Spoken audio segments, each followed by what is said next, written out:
There's a painting in the Louvre that 6 million people visit every year. They stand behind a velvet rope, hold up their phones, and try to capture something they can't quite name. Not just a portrait, nor technique. Something in her gaze that seems to know them. What if Leonardo da Vinci painted more than a woman? What if he painted a question? This is the man who wrote backwards, who dissected 30 human bodies in secret, who designed flying machines, tanks, robots, 500 years before they even existed, who left behind over 7,000 pages of notes, most of which we still don't fully understand. History calls him a genius, but that world is way too small. Leonardo did not only see the world differently, he saw the connections that everyone has missed. All of these patterns that repeat across scales. In blood vessels, in river deltas, in tree branches, in the lungs. Today, we call that fractal geometry. And Leonardo saw it 5 centuries before Mandelbrot gave it a name. So here's the question I want to explore. Was Leonardo simply a man of extraordinary intelligence? Or was he tuned to a frequency that most humans can't access? Let's decode the secret mind of Leonardo da Vinci.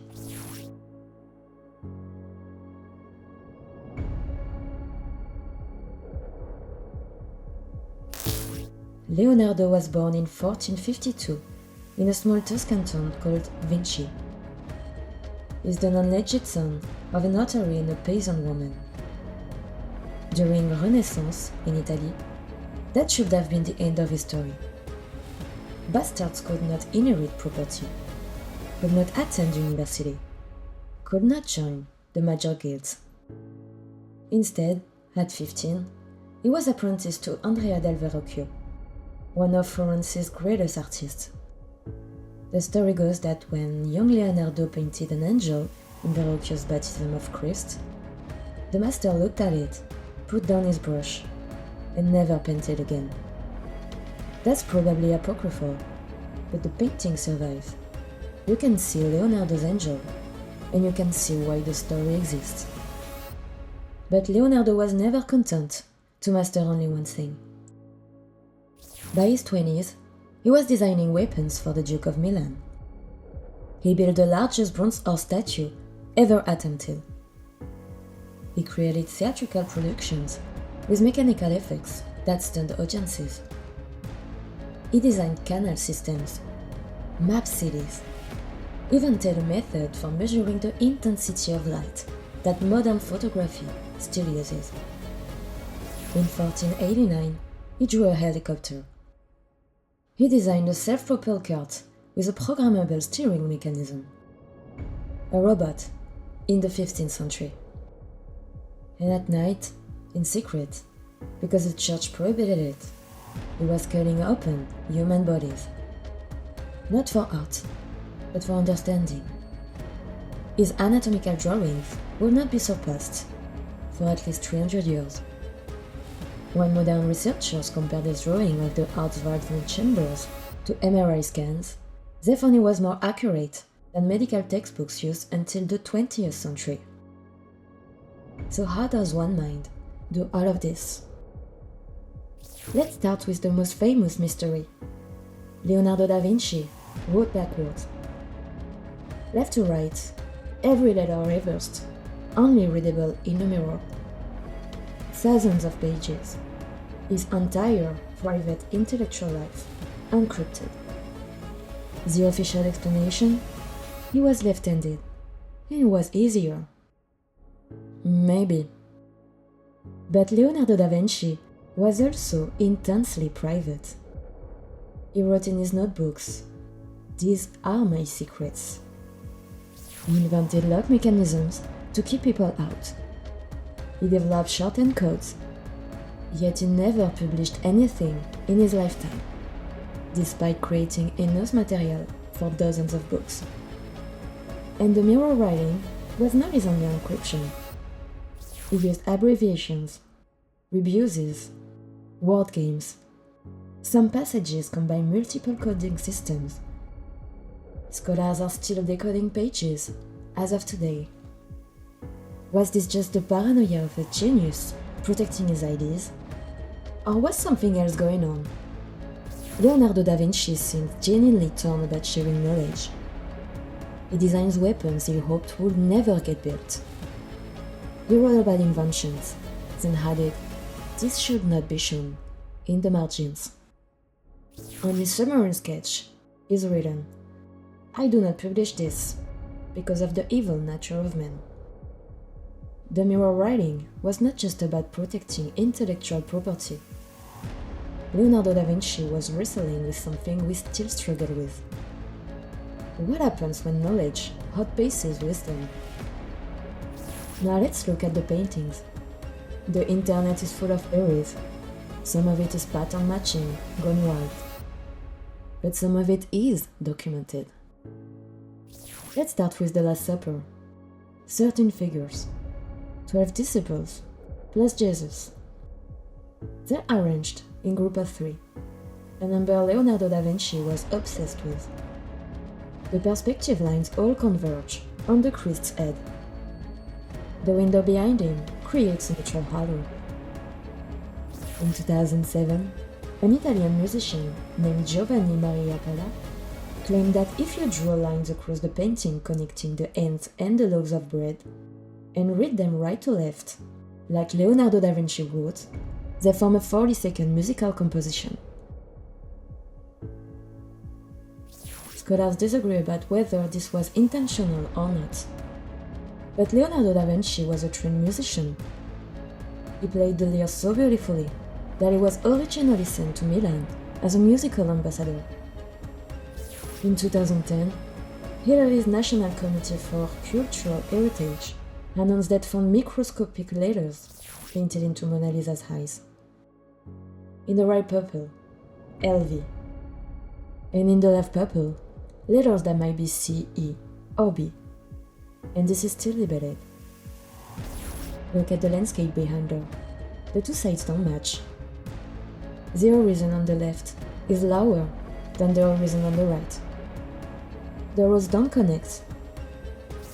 Is this a mistake by the greatest draftsman who ever lived? Or is it intentional? Leonardo da Vinci invented a technique called sfumato, which means smoke in Italian. He applied paint in layers so thin that there are no visible brushstrokes. Scientists have analyzed the Mona Lisa and found up to 40 transparent layers of glaze on her face. Each layer is about 1 to 2 micrometers thick, thinner than a red blood cell. These layers were applied, then left to dry for weeks or months before the next layer. Art historians estimate the face alone took 4 years. Is this just perfectionism? Or was Leonardo da Vinci trying to capture something that exists between expressions, the way we really see each other? Here's what I find most fascinating about Leonardo da Vinci. He saw connections that wouldn't be scientifically understood for centuries. He drew water turbulence so accurately that modern physicists use his sketches to study flow patterns. He identified the principle that air moves faster over curved surfaces. He describes the Earth as a living organism, with water as its blood, an idea that we now call the Gaia hypothesis. He understood that distant mountains appear blue because of atmospheric particles, which we now call radioactive scattering. He studied how the eye processes images and theorized that perception happens in the brain, not in the eye itself, centuries before neuroscience confirmed it. And everywhere, he saw the same patterns repeating. Spirals, branching structures, waves. He drew them obsessively, as if he was trying to understand the language written into nature itself. Today, we have names for these patterns. fractals, the golden ratio, chaos theory. But Leonardo da Vinci had no mathematical framework. He was perceiving the underlying structure of reality through pure observation. This is where I start to ask different questions. We live in a culture that separates art from science, intuition from analysis, the spiritual from the material. Leonardo da Vinci refused all these divisions. He moved fluidly between painting and engineering, between poetry and dissection, between the sacred and the mechanical. He wrote, "Learn to see, realize that everything connects to everything else." Was he simply smarter than everyone else? Or had he trained himself to perceive reality at a different frequency?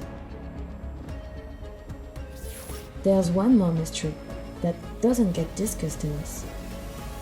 Leonardo da Vinci barely finished anything. Most of his paintings were left incomplete. His treatises were never compiled. His inventions were never built. He would work on something obsessively, then abandon it. His notebooks contain to-do lists like describe the tongue of the woodpecker, obtain the skull of a crocodile, why is the sky blue? And here's the paradox. The mind that could see everything seemed unable to capture it. Each project opened 10 more doors. Each answer revealed 100 questions. In his final years, living in France under the protection of the king, Leonardo da Vinci supposedly said, "I have offended God and mankind because my work did not reach the quality it should have." The man who understood the most about the natural world than anyone in history believed he had failed. So what do we do with Leonardo da Vinci? We can admire the paintings. We can study the engineering. We can decode the notebooks. But there's something else there, a way of being in the world that we've mostly forgotten. Leonardo da Vinci did not believe in boundaries between disciplines, between seeing and knowing, between the observer and the observed. Maybe that's the real secret code. Not hidden messages in paintings, not mirror writing or musical notation, but the demonstration that a human being can perceive reality at that depth. If they train their attention, if they refuse the categories, if they let themselves see everything as connected. The question is not whether Leonardo da Vinci was a genius. The question is why so, and whether we could learn to see it too.